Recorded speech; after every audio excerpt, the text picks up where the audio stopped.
Hello, AEW sickos. This is Christian with Duality of Wrestling Podcast, welcoming you back to the pod. Thank you so much for checking us out. If you wouldn't mind dropping a subscribe or hitting the notification bell, it helps out the growth of the channel. Right now, I'm dropping new AEW focused content about 2 to 3 times a week, so I'd love to be able to get you all notified when new stuff comes out directly.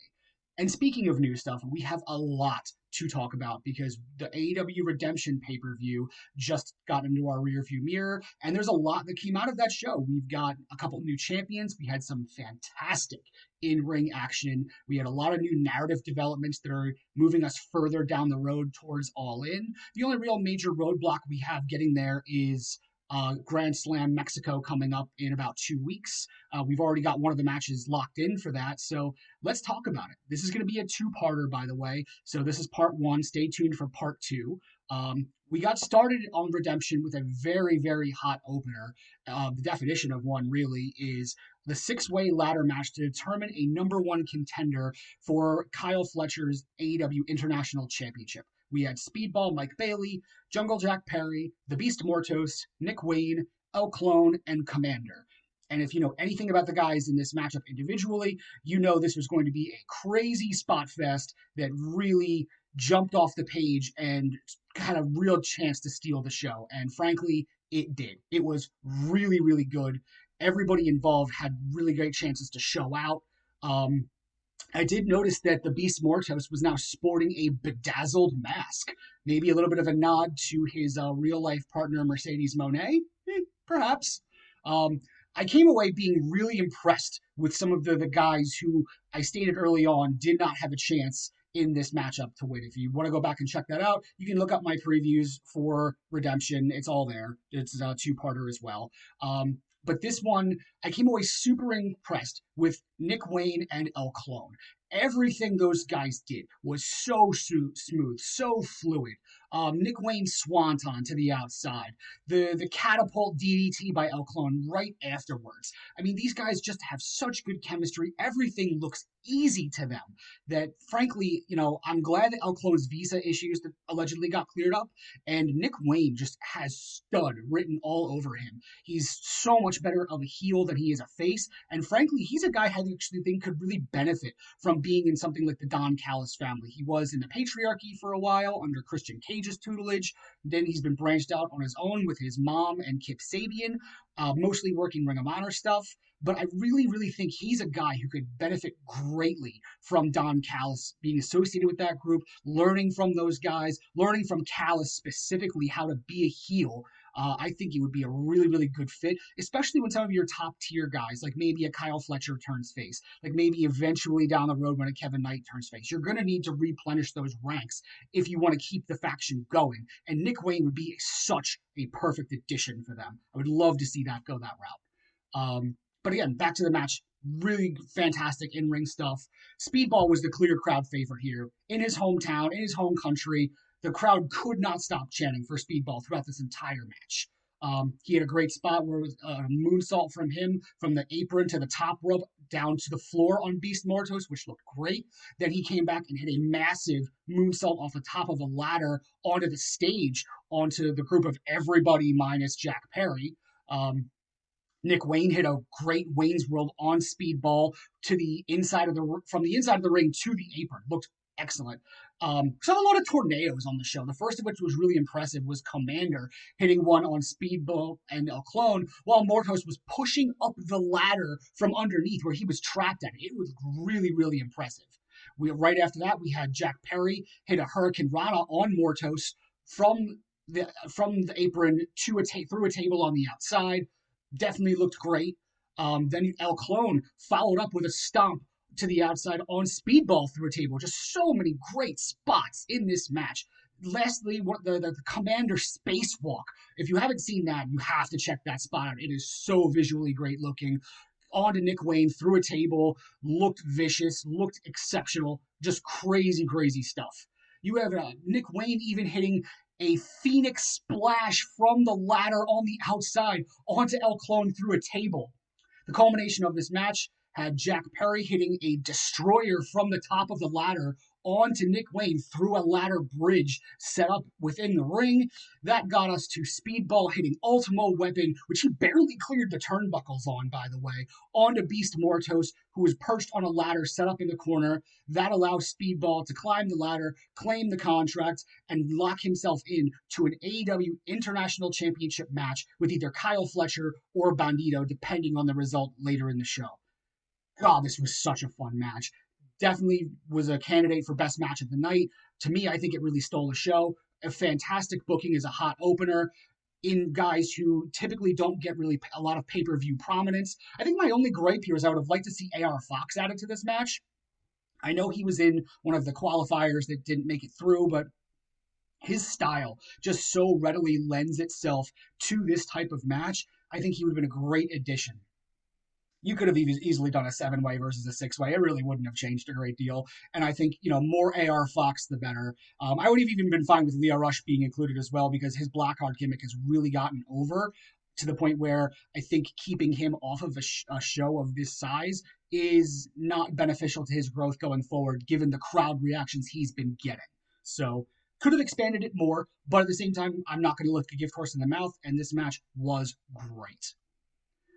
That moved us on to the Young Bucks versus the Death Riders A-team of Jon Moxley and Will Ospreay. I'm going to use this shorthand a little bit throughout this video because the Death Riders absolutely have tiers at this point. You have the A tier, which is Jon Moxley and Will Ospreay. You have the B tier, which is Pac and Claudio Castagnoli. Then you have the C tier, which is Daniel Garcia and Wheeler Yuta. They're very clearly defined on what kind of an impact they have on the card, how frequently they win versus lose, their booking prominence, their perceived importance by the audience. I think that's a very fair way to look at this. But again, I'm a huge Claudio and even more so Pac fan, so it hurts me a little bit to say they're the B team, but they are. But this match was also really, really fun. Everybody had such good chemistry together, especially the Bucks and Ospreay. They work such similar styles. It's obviously that they gelled well together, and it showed in everything they executed. So Ospreay, we noted on his entrance, updated his robe to include the Death Rider crest. That made me think this is a long-term character shift for him. Given the events of this evening, I may end up second-guessing myself. But to me, when I see a guy update their gear with their faction allegiance or something along those lines, be it a new catchphrase, be it new colors, it to me feels like a longer term change. Like, see eventually when we get to it, Kevin Knight had something similar with his entrance rebrand, as did Andrade El Idolo.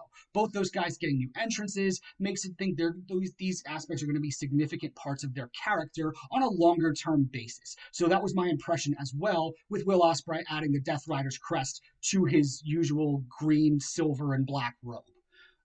You had Maria Shafir getting involved in this match very, very frequently, and it became obvious very early on that the Death Riders were working heel. And we did it sort of a mini injury angle early on, and commentary was mainly assigned to sell this, where Nick Jackson took a headbutt bump, and it was shown that he wasn't, sort of feeling well or wasn't looking right throughout this match. Commentary played that up several times. It was discussed even during a backstage segment. It was discussed later on during the Bucks appearances in the show. So that was something that they leaned on early, and it became a focal point for a big part of the story that they were going to tell throughout this overall pay-per-view and not just this match. The Death Riders at one point countered a Meltzer driver into a dual pile driver and Styles clash for a great near fall. And Will Ospreay specifically was leaning more into working heel here, and the crowd was going along with it. Montreal was booing Will Ospreay, which I really was surprised by. I did not see that happening. Great job by the Montreal crowd overall tonight. That's a show-wide segment I want to make. They were hot for almost every match here. The chants were great. They were super engaged. They made the show feel much bigger than it was. So great job by the Montreal crowd. You guys really came through very well on the screen. Will does hesitate, though, towards the end and sort of laying in the death blow into Nick Jackson. So Mox tags himself in and hits a stomp for a near fall. Out on the outside in a little bit, Marina Shafir ate a super kick from Matt Jackson. As again, she was involved throughout this match. She's clearly fair game at this point. Mox hits a paradigm shift and a Death Rider on Nick Jackson, then gets a chair and hits the ref, but Will Ospreay stops Moxley and takes the chair, but he ends up eating a super kick with the chair bouncing into Ospreay's face. Moxley then takes a BTE trigger from the Bucks, but Moxley pops up and flips the double bird and then takes the super kick party while staring down Will the whole way. And that's what led to the finish in this match. Actually called this match a no contest in my predictions because I really didn't think either team should be losing. But given the story that we ended up telling here involving Ospreay, involving Moxley and the Death Riders at large, especially towards the later portions of this show, that makes a bit more sense, and it is completely logical why the Death Riders lost this match. So I was surprised originally that we got a clean victory here, but it worked very well within the confines of the story they told. Moving on to another really good in-ring contest was Kyle Fletcher taking on Bandito for the AEW International Championship with everyone banned from ringside. Just in terms of a visual perspective, Kyle Fletcher towers over Bandito. You almost forget how big of a gentleman Kyle Fletcher is. The Protostar is a big, big dude. Bandito isn't necessarily small. Fletcher is just bigger than we actually realize because he doesn't come off to us as necessarily a normal big guy, but he's pretty tall. So I also noted that with Fletcher's look recently, with his, sort of half sleeve of tattoos, with the Trunks look, the shaved head, I don't know why I ever put this together before with his physique and everything like that. He kind of has a little bit of a young Randy Orton look, especially towards like the early midpoint of Orton's career where Orton was doing some of the IED/legacy stuff. You get a little bit of Orton vibes from him, and that's a compliment to Fletcher. So we saw a beautiful Acai moonsault by Bandito to the outside, which was countered with an anti-air super kick from Kyle Fletcher, kind of that Adam Cole/Ricochet spot from NXT TakeOver back in, I believe it was New Orleans, in the first ever match for the NXT North American Championship. Those like moonsault super kick spots always look so good, and this certainly was no exception. The match was very seemingly focused around the size and strength advantage that Kyle Fletcher had over Bandito. But we did see Bandito showing off some of his own strength we got a crazy 21 dragon suplex by Bandito for a great near fall. I've never seen that before, and I am very partial to the dragon suplex as a move. I think it's a great way to utilize a full Nelson into an impact move. So I don't think we see enough dragon suplexes, so loved seeing this in the 21 plex variety. You also saw Bandito hit a deadlift suplex, but also this insane frog splash from the top to the outside where Fletcher was lying directly on the mat, and you just hear a thud when Bandito makes contact with Fletcher and the mat. It was, you could just tell that did not feel good, that landing. So hopefully Bandito is not worse for wear after that one because it looked nuts. But very soon afterward, you had such a smooth shooting star press by Bandito for another near fall. You got a top rope toss back slam by Bandito onto Fletcher for another big near fall. The crowd ate up a lot of these near falls. I think we all kind of knew that Kyle Fletcher wasn't dropping the title here, but man, did they just look so good. I mean, we got one of the rare fight forever chants even broke out after an X knee and a 21 plex for yet another near fall. Bandito looked like $1 million in this match, and kudos to Kyle Fletcher for working the size and strength advantage, but still making Bandito look as good as he did. Fletcher took control with a top rope Michinoku driver for a 2 count, and then Fletcher finished it with the usual running snake eyes, running kick to the back of the head, and then the turnbuckle sheer drop brainbuster to pick up the win and retain his international championship. That will lock him in for a date with Speedball Mike Bailey, and we found out later in the show when that match will take place. It is going to take place on August 5th at AEW Dynamite Grand Slam Mexico in Arena Mexico. That's going to have a really big fight feel to it. It's going to be a fantastic match. I cannot wait for Grand Slam Mexico. Whether or not this is the headlining match, it's going to be fantastic. Cannot wait to watch Fletty and Speedball go one-on-one for the international title.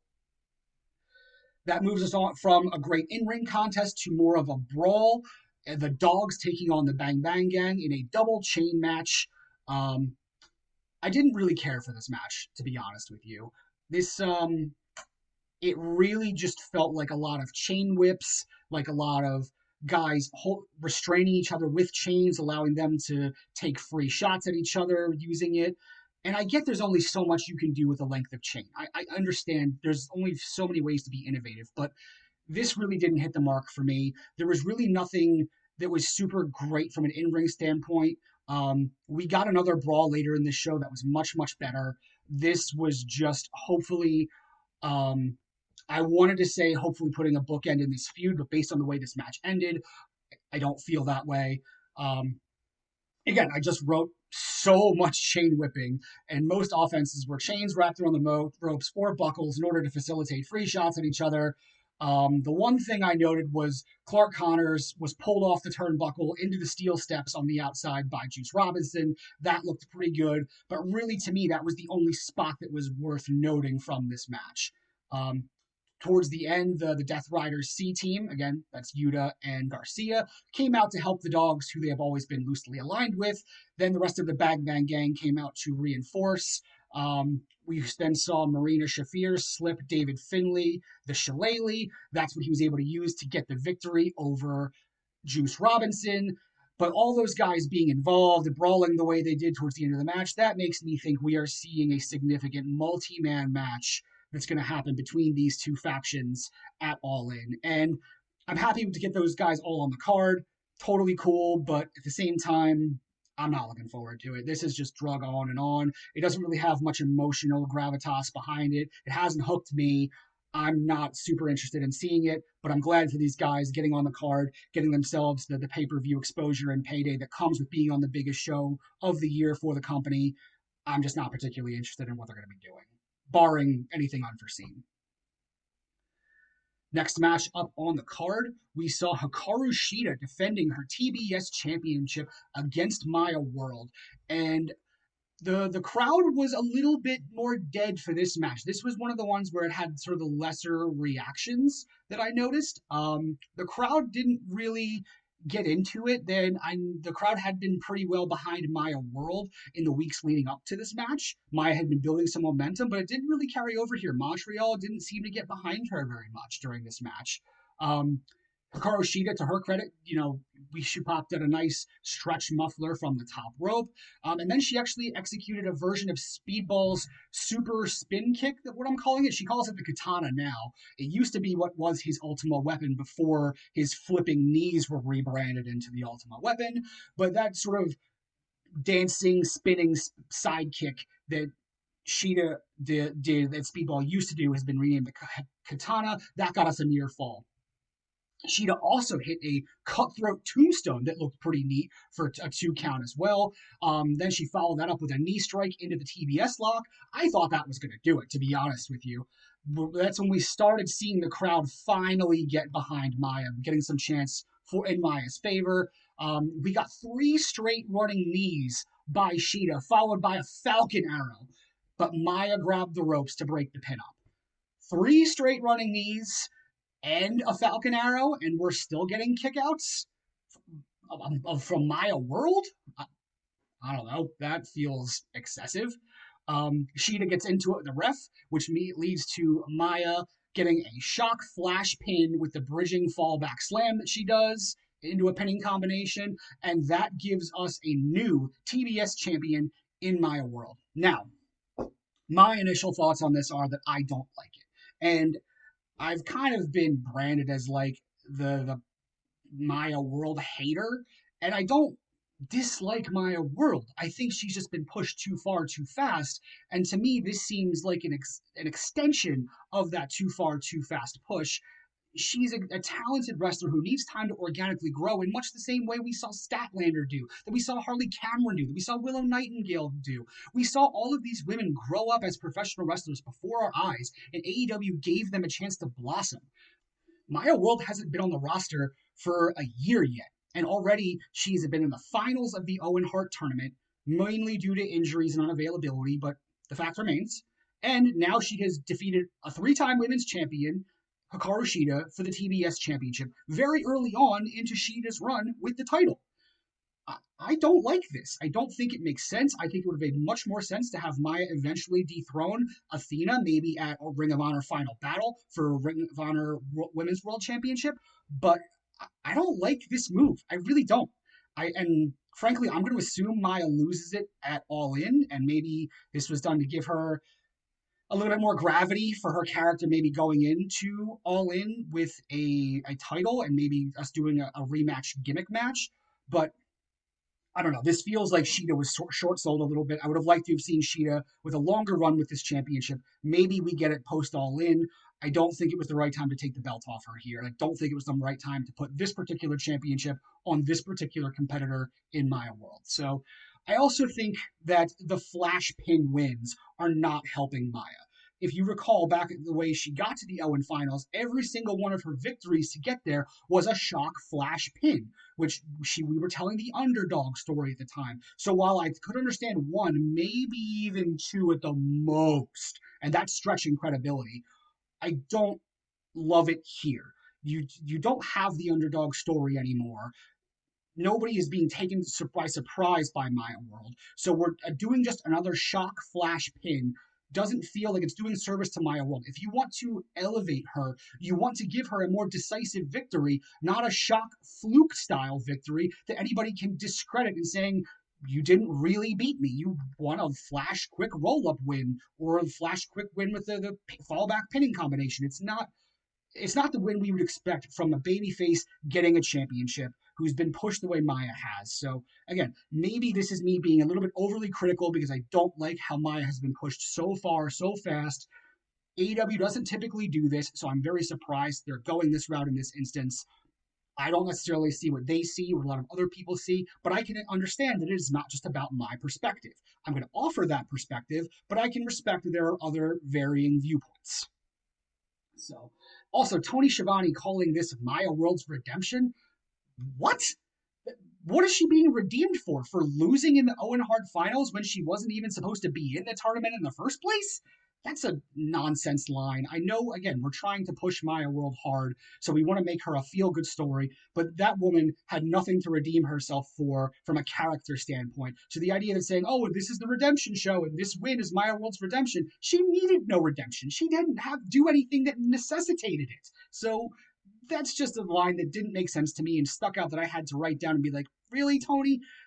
No, don't like it. Sorry. Find something else. Find another way to push her. Verbally, that's not working. We moved on to Cage and Cope against the Death Rider B team, which, as I mentioned, Claudio Castagnoli and Pac for the tag team championships. Cage and Cope ended up getting the win here with a pop-up spear from Cage to Claudio. The highlight video leading up to this match had Copeland talking about cutting the head off the snake, but that analogy doesn't hold water either, because by cutting the head off the snake, that would be going after Jon Moxley and Will Ospreay, not going after Claudio Castagnoli and Pac. They're the I don't want to say the goons, but they're the lieutenants. They're the second tier. They're not the head of the snake. They're like the upper body of the snake. So, well, that shouldn't have been included in the hype video because it didn't make any sense. So the Death Riders did jump Cope and Cage before Cage even was able to make his entrance. And a lot of this match saw the isolation of either Cope or Cage to give the Death Riders the advantage here. There wasn't a lot that was great that I saw from an in-ring standpoint that I really enjoyed. That said, Christian Cage was mega over in Canada. We got multiple Let's Go Christian chants. We got multiple Who's Your Daddy chants. Have we ever seen a time where when they shared a ring together, Christian was more over than Adam Copeland? I can't think of one, but that felt definitely like the case this evening. So this was more like a solid but unspectacular match, which is to be expected because this is more of a placeholder until we get where we're going in the tag team division. Claudio got massive heat by applying the sharpshooter to Cage in Canada. Obviously, channeling Bret Hart as a heel in Canada is not going to go over well. We got a kill switch by Christian on Pac that was sold expertly, by the way. Took that right on the top/side of his head, but only got two. Really great selling by Pac. Again, that man can do anything. We got a leaping stuff pile driver by the Death Riders, gets a 2 count after Christian Cage breaks it up. And then we got the pop-up spear that led us to Cage and Cope retaining the championships. Following this match, the Young Bucks come out and we get a graphic confirming Cope and Cage will defend their tag team championships against the Young Bucks at All In London. That is where we've been going since Revolution. It feels very telegraphed that this is the direction we were going to go in. I am totally fine with it. It is probably the most prominent tag teams in all of wrestling in the last 30 years. You could argue, maybe FTR. You could argue the Hardys. I think there's definitely an argument to be made that it's Cope and Cage and the Bucks. So running this match feels like a great, move for the tag division. And this is a tag division that's going to clearly be bolstered here in the coming weeks, maybe at All In, maybe just after All In. I think that's worth staying tuned for because you've got the Guns that are out there as free agents. You've got a certain New Day that is available as free agents, and both of them are expected to land on AEW shores sooner than later. So, this could be a nice little tag team renaissance era for AEW. They long have been lauded for the excellence of their tag team division, and that's fallen off a little bit of late. It's been more of a top-heavy tag division, so I'd like to see, more depth there, and I think we're going to get that very soon, either at All In or just after. All right, guys, this is wrapping up part 1 of my review of AEW Redemption 2026. Stay tuned for part 2 coming right up.